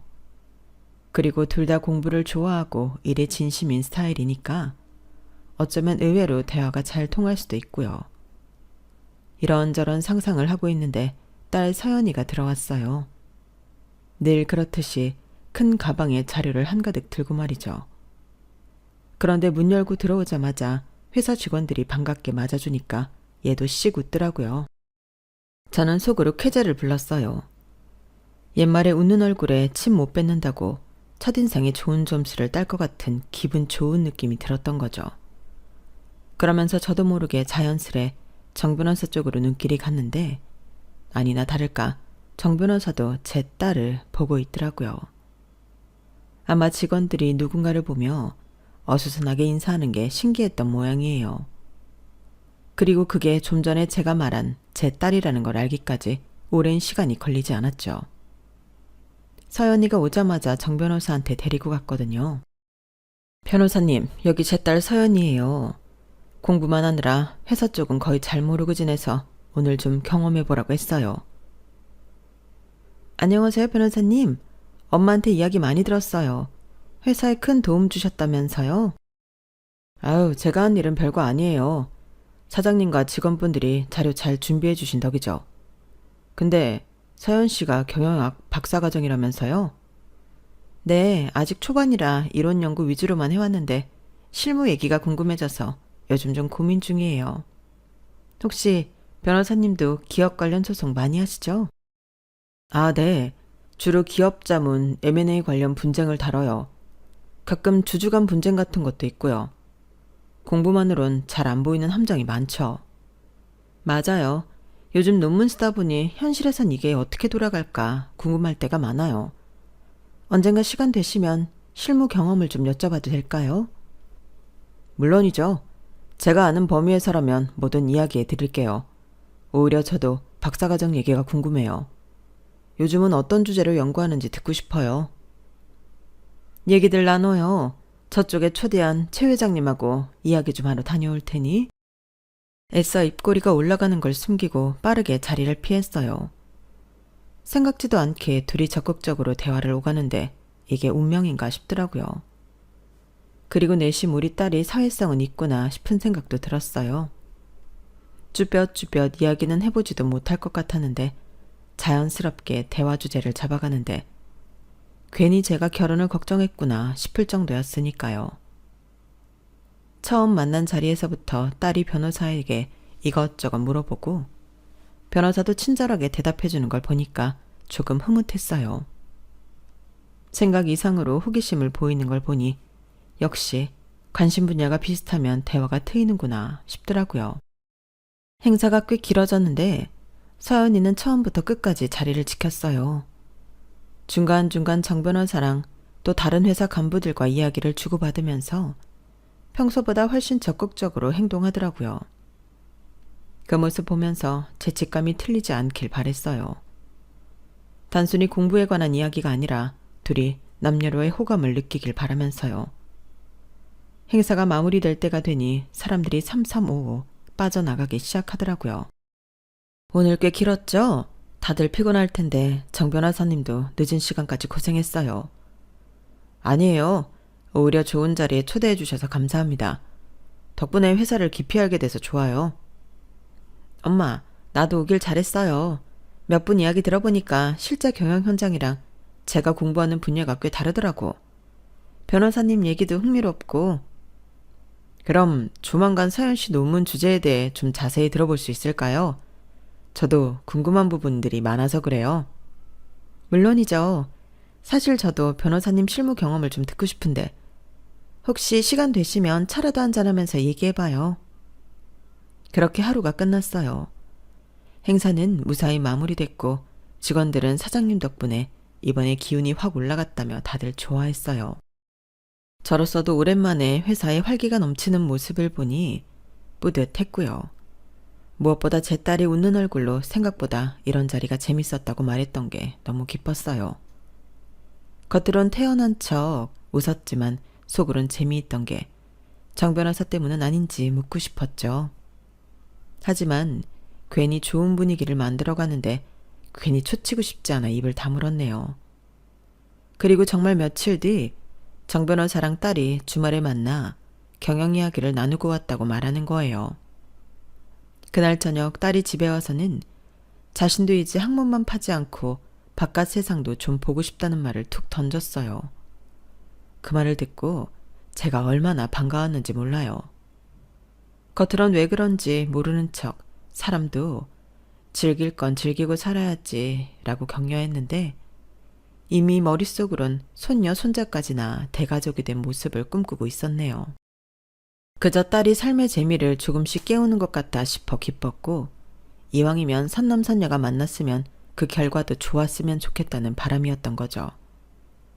그렇게 처음 만남 이후로 딸과 정 변호사의 관계는 제가 바라던 대로 빠르게 발전해 나갔어요. 저는 굳이 물어보지 않았지만 서연이가 종종 변호사 만나고 왔다며 기분 좋게 이야기하는 걸 보면 둘 사이가 점점 가까워지고 있다는 걸 느낄 수 있었죠. 처음엔 단순히 학문적인 대화를 위해 만났다던 두 사람이 점점 데이트라는 명목으로 주말마다 시간을 보내더라고요. 제가 괜히 뭐라 물어보면 서연이가 부담스러워할까 싶어 모르는 척했지만 딸의 표정만 봐도 알 수 있었어요. 연애를 시작한 거죠. 엄마, 나 오늘 태준 씨랑 미술관 다녀왔어. 생각보다 실무하는 분들이 예술에도 조예가 깊더라고. 내가 논문에 고려해볼 만한 시각도 많이 얻었어. 그래? 너무 좋네. 일만 하는 줄 알았더니 예술도 좋아하는 사람이었구나. 역시 배운 사람은 달라. 맞아. 내가 너무 학문에만 갇혀 살았나 봐. 태준 씨 덕분에 다양한 경험을 하게 되는 것 같아. 딸이 변호사 이름을 부를 때마다 정 변호사가 아니라 태준 씨라고 부르는 걸 들으면서 저는 속으로 웃음을 참느라 애를 썼어요. 서연이가 누구에게 그렇게 친근하게 이름을 부르는 모습은 처음 봤거든요. 그렇게 두 사람이 만난 지 6개월쯤 되었을 때였어요. 어느 날 서연이가 집에 들어오더니 제 앞에 앉아 심각한 표정을 지었어요. 엄마, 잠깐 이야기 좀 할 게 있어. 왜? 무슨 일 있어? 저 태준 씨가 프로포즈 했어. 순간 제 귀를 의심했어요. 물론 둘이 만나는 건 알고 있었지만 결혼까지 생각할 줄은 몰랐거든요. 그것도 불과 6개월 만에요. 너무 빠른 거 아닌가 싶어 걱정이 되기도 했지만 한편으론 제 바람이 이루어진다는 생각에 기쁨이 밀려오더라고요. 그래서 네 대답은 뭐였어? 아직 대답은 안 했어. 엄마 의견도 듣고 싶어서. 글쎄, 엄마가 뭐라 말해줄 수 있을까. 너희 둘의 문제니까. 하지만 정 변호사는 좋은 사람 같아 보이긴 해. 너랑도 대화가 잘 통하고. 그래도 결혼은 평생의 일이니까 너무 서두르지는 마. 서연이는 잠시 생각에 잠기더니 미소를 지었어요. 사실 나도 태준 씨가 정말 좋아. 단순히 똑똑하고 일 잘하는 것뿐만 아니라 내 이야기를 진심으로 들어주고 존중해주거든. 나도 결혼하고 싶어. 그 말을 듣는 순간 제 가슴이 벅차올랐어요. 딸이 스스로 행복을 찾아가는 모습을 보는 게 이렇게 감동적일 줄 몰랐거든요. 그동안 조바심을 냈던 것이 부끄러울 정도로 서연이는 자신의 길을 잘 찾아가고 있었어요. 그렇게 빠르게 결혼 준비가 시작됐어요. 저는 속으로 이게 바로 운명이구나 싶었죠. 좋은 사람 만나서 결혼하고 아이도 낳고 엄마로서 딸에게 바랄 수 있는 행복이 하나 둘 이루어지는 것 같아 기뻤어요. 상견례는 정 변호사 집에서 하기로 했어요. 제 처지와 비슷하게 아버지는 일찍 돌아가셨지만 어머니께서 계시고 형제들도 다 변호사라고 하더라고요. 명문 집안이었던 거죠. 어머니, 제 약혼녀 서연이에요. 항상 말씀드리던 그 박사과정생이에요. 아유, 사진으로만 봤을 때보다 실제로 보니 더 이쁘네. 우리 태준이가 복이 많구나. 감사합니다, 어머니. 저야말로 좋은 분을 만나 행복해요. 정 변호사의 어머니는 서연이를 보자마자 마음에 들어 하셨어요. 아무래도 예쁘고 똑똑한 며느리를 맡게 되어 기쁘신 모양이었죠. 형제들도 다들 서연이에게 친절하게 대했고 분위기는 너무나 화기애애했어요. 진심으로 축하해요. 동생이 늘 일만 하더니 이렇게 좋은 인연을 만났네요. 네, 저희도 공통점이 많아서 대화가 잘 통해요. 앞으로 잘 부탁드립니다. 저도 정 변호사 가족들과 이야기를 나누면서 역시 교육 잘 받은 집안이구나 하는 생각이 들었어요. 말투부터 행동 하나하나까지 품위가 있었거든요. 우리 서연이가 이런 집안에 시집가면 앞으로 걱정 없겠다 싶었죠. 상견례가 끝나고 집으로 돌아오는 길에 서연이가 말했어요. 엄마, 어땠어? 태준 씨네 가족들. 다들 너무 좋아 보이더라. 특히 너한테 잘해주시는 것 같아서 엄마는 안심이 됐어. 정말? 다행이야. 나도 처음엔 조금 긴장했는데 이야기해보니까 편안하더라고. 어머님도 나한테 많이 호감을 보여주셔서 고마웠어. 그날 밤 저는 오랜만에 편안한 마음으로 잠이 들었어요. 딸의 앞날이 밝아 보였거든요. 모든 게 너무 순조롭게 진행되어서 이런 행복이 계속될 거라 믿었죠. 그런데 다음날 아침 핸드폰에 문자 한 통이 도착했어요. 낯선 번호였어요. 무슨 광고인가 싶어 열어봤는데 문자 내용을 보는 순간 가슴이 덜컥 내려앉았어요. 이 결혼 절대 하시면 안 돼요? 무슨 소리지? 당황스러워서 몇 번이나 다시 읽었어요. 혹시 누군가의 장난이거나 스팸 문자가 싶기도 했지만 어제 상견례를 했다는 걸 알고 보낸 걸까 싶은 생각이 들었어요.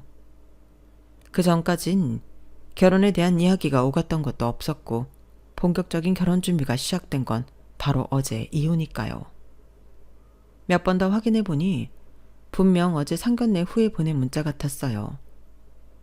문자로 보낸 번호로 바로 전화를 걸어봤지만 신호음만 길게 울리고 받지 않더군요. 왠지 모르는 불안한 마음에 다시 문자를 보냈죠. 누구세요? 무슨 말씀이신지 설명해 주시겠어요? 하지만 답장은 오지 않았어요.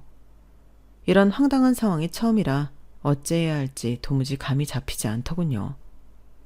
서연이에게 말해야 할까 아니면 그냥 무시해야 할까 머릿속이 복잡했죠. 그 문자를 받고 나니 마음이 심란했어요. 서연이가 알게 되면 걱정할까봐 말해주고 싶지는 않았지만 이런 일을 혼자 사귀기는 너무 벅차더라고요. 머릿속으로 아무리 생각해도 방법이 떠오르지 않았어요. 결국 초등학교 동창인 영철이에게 전화를 했어요. 영철이는 30년 경력의 택시 기사였거든요. 사람 사는 이야기를 많이 보고 들었을 테니 조언을 구해보고 싶었던 거죠. 여보세요? 영철아, 나 미경이야. 미경이? 오랜만이네. 무슨 일이야? 있잖아, 좀 고민이 있어서. 그렇게 시작된 통화에서 저는 모든 상황을 다 털어놓았어요. 딸이 변호사와 만나서 결혼하기로 했는데 갑자기 이상한 문자가 왔다는 이야기까지요. 고민할 거 뭐 있어. 뒤를 밟아봐. 며칠만 따라다니면 답은 나와. 뒤를 밟아? 그게 말이 되니? 택시 운전하면서 그런 경우 많이 봤어.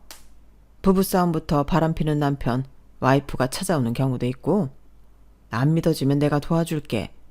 며칠만 내 차 타고 따라다녀 보자고. 평소엔 절대 안 했을 일이지만 딸의 앞날이 걸린 문제라 생각하니 영철이의 제안을 받아들이게 됐어요. 다음 날부터 영철이의 택시를 타고 정 변호사의 사무실 근처에서 기다리기 시작했죠. 저기 봐. 저 검은색 수트 입은 사람이 정 변호사야. 겉보기엔 괜찮아 보이는데. 그게 문제야. 너무 좋아 보여서. 이런 문자가 오는 게 수상하잖아. 누가 보냈는지 모르지만 괜히 보냈을 리 없고. 첫날은 그저 사무실에서 집으로 가는 일상적인 모습만 봤어요. 둘째 날에는 서연이와 식사하러 가는 모습도 봤고요. 셋째 날까지 특별한 건 없었어요. 정 변호사의 생활은 너무나 심플했어요. 집, 서연이와의 데이트, 운동, 일 관련된 만남뿐이었죠. 미경아, 우리 그만할까?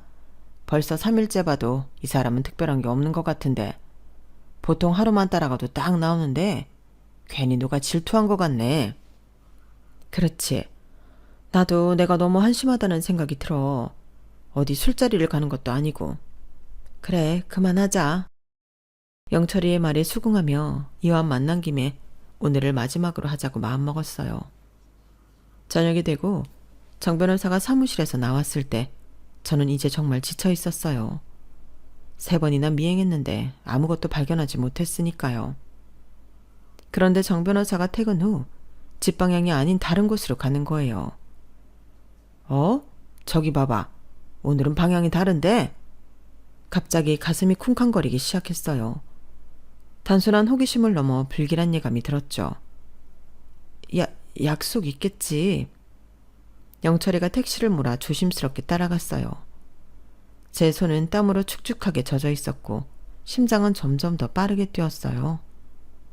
정 변호사는 우리 동네와는 다른 방향의 아파트 단지로 들어갔고 우리는 적당한 거리를 두고 지켜봤죠. 그때였어요. 한 임산부가 쇼핑백과 장바구니를 들고 걸어오는 모습이 보였죠. 저기 봐. 임신한 여자가 짐을 들고 오는데 숨을 죽이고 지켜보고 있었어요. 그런데 정 변호사가 그 여자에게 다가가더니 장바구니를 받아들더군요. 그리고 임산부는 뒤를 돌아 정 변호사를 보더니 환하게 웃었어요. 머릿속에서 설마라는 생각이 들었지만 바로 다음 순간 그 여자가 정 변호사에게 두 팔을 벌려 안기는 모습이 보이면서 한 대 맞은 듯한 느낌을 받았죠. 아이고, 이거 답 나왔네. 영철이가 혀를 찼어요. 저것 봐. 완전 사실혼 관계네. 아이까지 가진 것 같은데.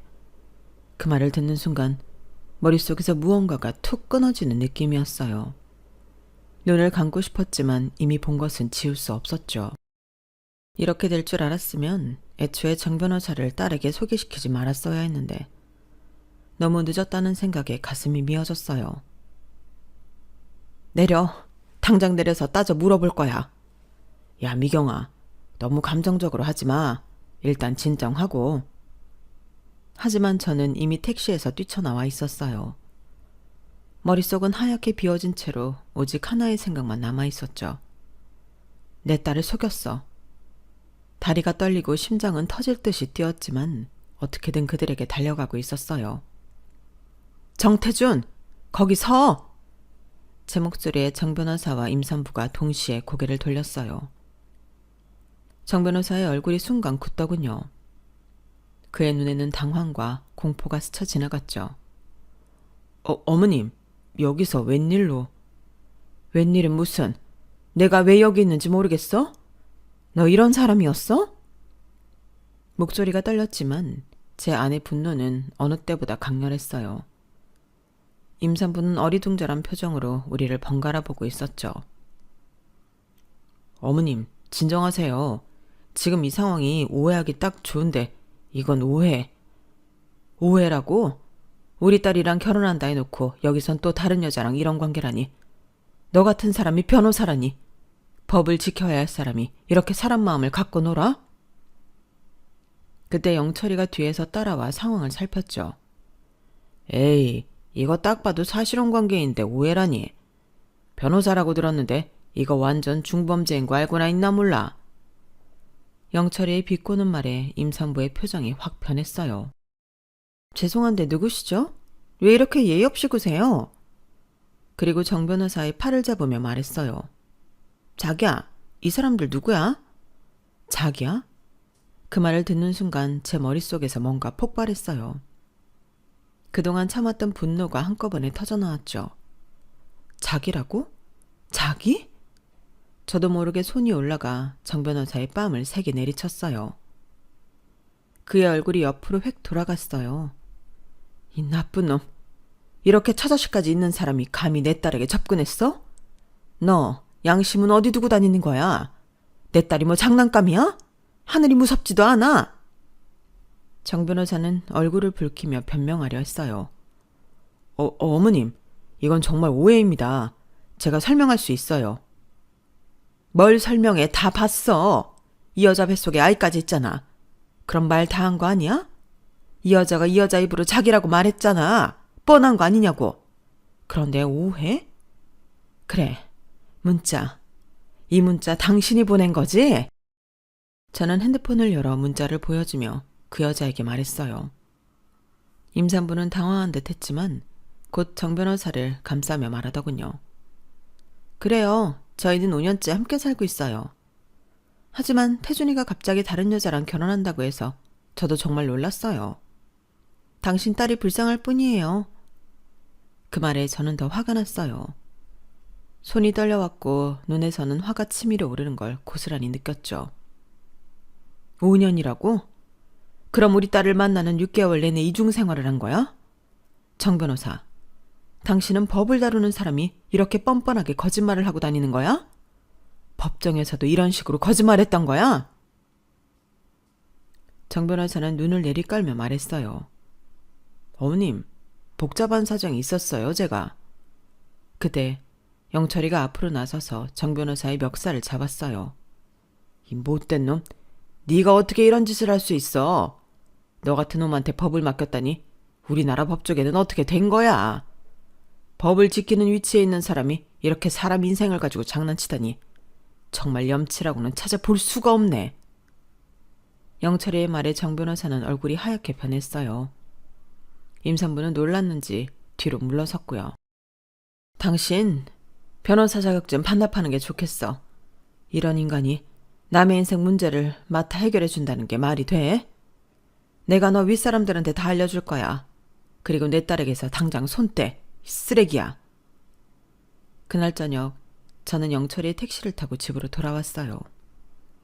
머릿속이 너무 복잡해서 한동안 말도 제대로 나오지 않았죠. 눈앞에서 본 충격적인 장면을 어떻게 딸에게 전해야 할지, 이런 끔찍한 진실을 알게 된 서연이가 무너지진 않을지 걱정이 앞섰어요. 미경아, 괜찮아? 너무 충격받은 것 같은데. 영철이가 걱정스러운 눈빛으로 물었어요. 어떻게 괜찮을 수 있겠어. 우리 딸 인생이 걸린 문제인데. 그 나쁜 놈, 어떻게 저럴 수가 있지? 그것도 법을 다루는 사람이. 세상에 별 사람 다 있어. 법을 지키는 사람이 오히려 더 교묘하게 법망을 피해가는 경우도 많아. 그래도 다행이야. 결혼 전에 알게 돼서. 집에 도착하자 서연이는 아직 들어오지 않은 상태였어요. 어쩌면 다행인지도 모르겠다는 생각이 들었죠. 조금 더 마음을 정리할 시간이 필요했으니까요. 영철아, 고마워. 오늘 네가 아니었으면 어떻게 됐을지 모르겠다. 괜찮아. 친구 좋다는 게 뭐 이럴 때 아니면 언제 쓰겠어? 서연이한테 말할 때 내가 옆에 있어 줄까? 아니, 이건 내가 직접 해야 할 것 같아. 모녀간에. 영철이가 돌아가고 저는 거실 소파에 앉아 어떻게 서연이에게 이 사실을 알려줄지 고민했어요. 그때 현관문이 열리는 소리가 들렸죠. 엄마, 나왔어. 서연이가 환한 얼굴로 들어왔어요. 오늘따라 더 행복해 보이는 딸의 모습에 마음이 더 아팠죠. 어? 엄마 얼굴이 왜 그래? 무슨 일 있었어? 서연아, 앉자. 엄마가 할 말이 있어. 서연이는 의아한 표정으로 제 옆에 앉았어요. 저는 어디서부터 이야기를 시작해야 할지 몰라 잠시 침묵했죠. 엄마, 무슨 일이야? 걱정되게. 서연아, 정 변호사에 대해 엄마가 알게 된 게 있어. 그 말을 시작으로 저는 모든 것을 털어놓았어요. 의문의 문자부터 영철이와 함께 정 변호사를 미행한 일, 그리고 오늘 본 충격적인 장면까지요. 서연이의 얼굴이 점점 창백해지는 것이 보였어요. 그럴 리가 없어. 태준 씨는 그런 사람이 아니야. 분명 오해가 있을 거야. 엄마도 그랬으면 좋겠다. 하지만 직접 봤어. 그 여자가 태준이를 자기라고 부르는 것도 들었고, 그 여자 말로는 5년째 같이 살고 있대. 그리고 임신까지. 서연이의 눈에서 눈물이 흘러내렸어요. 처음에는 조용히 흐르던 눈물이 곧 흐느낌으로 바뀌었죠. 태준 씨가 나한테 자기는 독신이라고 했어. 과거에 만나던 사람이 있었지만 나를 만나면서 다 정리했다고. 딸의 말을 듣자 더 화가 치밀었어요. 뻔뻔하게 거짓말까지 했다니 정말 용서할 수 없었죠. 그 여자가 누구냐고 물었을 때도 그냥 오래전 헤어진 사람이라고만 했어. 그래서 더는 묻지 않았는데 설마 임신한 사실혼 관계였을 줄은. 서연이의 흐느낌이 더 커졌어요. 저는 딸을 꼭 안아주었죠. 서연아, 미안해. 엄마가 그 사람을 알게 해서. 이런 일이 생길 줄 몰랐어. 엄마가 왜 미안해. 오히려 엄마 덕분에 알게 됐잖아. 평생 속고 살 뻔했어. 서연이는 한동안 저의 품에 안겨 울었어요. 그리고 조금 진정이 되자 고개를 들었죠. 엄마, 이 일은 내가 직접 정리할게. 태준 씨한테 전화할 거야. 괜찮아? 엄마가 대신해 줄까? 아니, 이건 내가 해야 해. 내 문제니까. 서연이는 휴대폰을 꺼내 정 변호사에게 전화를 걸었어요. 나야, 좀 만나. 전화를 끊은 서연이는 결연한 표정을 지었어요. 1시간 후에 만나기로 했어. 엄마, 나 괜찮으니까 걱정하지 마. 서연아, 진짜야 엄마. 오히려 결혼 전에 알게 돼서 다행이야. 그리고 고마워. 엄마가 아니었으면 평생 눈 뜨고 속을 뻔했어. 서연이는 씻고 옷을 갈아입은 뒤 약속 장소로 향했어요. 저는 그 뒤를 몰래 따라가고 싶은 충돌이 들었지만 딸을 믿기로 했죠. 서연이는 이제 자신의 문제를 스스로 해결할 수 있는 어른이었으니까요. 그날 밤 서연이가 돌아왔을 때 그 아이의 얼굴은 피곤했지만 어딘가 홀가분해 보였어요. 어떻게 됐어? 저는 조심스럽게 물었어요. 다 끝났어, 엄마. 만나자마자 바로 물었어. 임신한 여자친구가 있냐고. 처음엔 오해라더니 거짓말하지 말라고 말하니까 결국 인정했어. 그래서 뭐라고 하든 자기는 그 여자랑 헤어지려고 했대. 나를 진심으로 사랑하게 됐고 그 여자한테는 감정이 식었다나. 근데 갑자기 그 여자가 임신했다는 걸 알게 됐대. 그래서 고민하면서 끌려다니는 중이었대. 뻔뻔하기는. 그럼 너한테는 언제 말할 생각이었대? 결혼 전에 다 털어놓을 생각이었다나. 근데 믿을 수가 없더라. 변호사라는 사람이 그렇게 뻔뻔한 거짓말을 하다니. 뱃속에 자기 자식도 있는데 감정이 식었다면서 저울질이나 하고 있고. 서연이는 잠시 말을 멈추고 깊은 한숨을 내쉬었어요. 얼마나 비열하고 이기적인 사람인지, 두 여자 사이에서 어떻게 그럴 수 있었는지. 당연히 우리 사이는 끝났다고 확실히 말했어. 우리 딸 정말 어른이 됐구나. 엄마 덕분이야. 사실 태준 씨 말대로 미리 알려줬으면 어떻게 했을지 모르겠어. 아마도 신중하게 생각해보자며 기회를 줬을지도 몰라. 근데 직접 그 장면을 목격한 엄마의 이야기를 듣고 나니 더 이상 미련이 없더라. 저는 서연이를 꼭 안아주었어요. 딸이 이렇게 현명하게 상황을 받아들이다니 정말 기특했죠. 엄마는 네가 정말 자랑스러워. 그리고 미안해. 엄마가 조바심을 내서 너한테 정 변호사를 소개했으니까. 아니야 엄마. 이건 내 선택이었어. 그리고 지금 생각해보면 태준 씨는 엄마와 회사를 노린 것 같아. 나보다는. 그 말에 마음이 더 아팠어요. 우리 딸이 순수한 마음으로 사랑했는데 상대는 그런 계산을 했다니. 며칠 후 법조계에 정 변호사에 대한 소문이 퍼지기 시작했어요. 의뢰인과 의뢰인의 딸을 동시에 속였다는 이야기가 알려지면서 그의 평판이 크게 나빠졌다고 해요. 물론 저나 서연이는 직접 소문을 내진 않았지만 아마도 법원 내부에서 누군가에 의해 알려진 것 같았어요. 정 변호사의 사실혼 관계도 결국 깨졌다는 소식도 들렸어요. 그 여자가 정 변호사의 이중생활을 완전히 알게 되면서 더 이상 함께할 수 없다고 판단했다고 해요. 임신한 상태에서 그런 배신을 당했으니 얼마나 큰 충격이었을까 싶었죠. 그렇게 3개월 정도 지났을 때 서연이의 모습이 달라지기 시작했어요. 예전의 활기를 되찾았고 논문 작업에도 열중하는 모습이 보였죠. 엄마, 생각해보니까 이번 일이 오히려 좋은 경험이 된 것 같아. 그래? 어떤 점에서? 내가 너무 학문에만 빠져 살다 보니 사람 보는 눈이 없었던 것 같아. 앞으로는 더 현명하게 사람을 판단할 수 있을 것 같아. 서연이의 말에 저도 미소 지었어요. 딸이 이 아픔을 성장의 계기로 삼는 모습이 대견했죠. 여전히 딸이 결혼해 안정적인 가정을 꾸렸으면 하지만 아무리 서두른다고 해서 좋은 결과가 나오는 건 아니라는 걸 이번 일로 확실히 깨달았어요. 모든 일에는 때가 있다는 말이 정말 맞는 것 같아요. 저의 조바심이 딸에게 상처를 줄 뻔했지만 다행히 그 아픔을 통해 더 단단해진 모녀가 되었네요. 인생이란 정말 예측할 수 없는 것 같아요. 한 통의 문자가 우리 가족의 운명을 바꿔놓을 줄 누가 알았을까요? 이제는 이 모든 일을 웃으면서 이야기할 수 있게 되었으니 그것만으로도 행복합니다. 삶에는 참 여러 가지 일들이 있어요. 우리 더 힘내서 내일도 잘 살아보자고요. 복 많이들 받으세요. 여러분, 사연 댓글에 응원과 현명한 조언 부탁드려요. 좋아요와 구독은 저에게 큰 힘이 됩니다. 오늘도 좋은 일 가득하세요.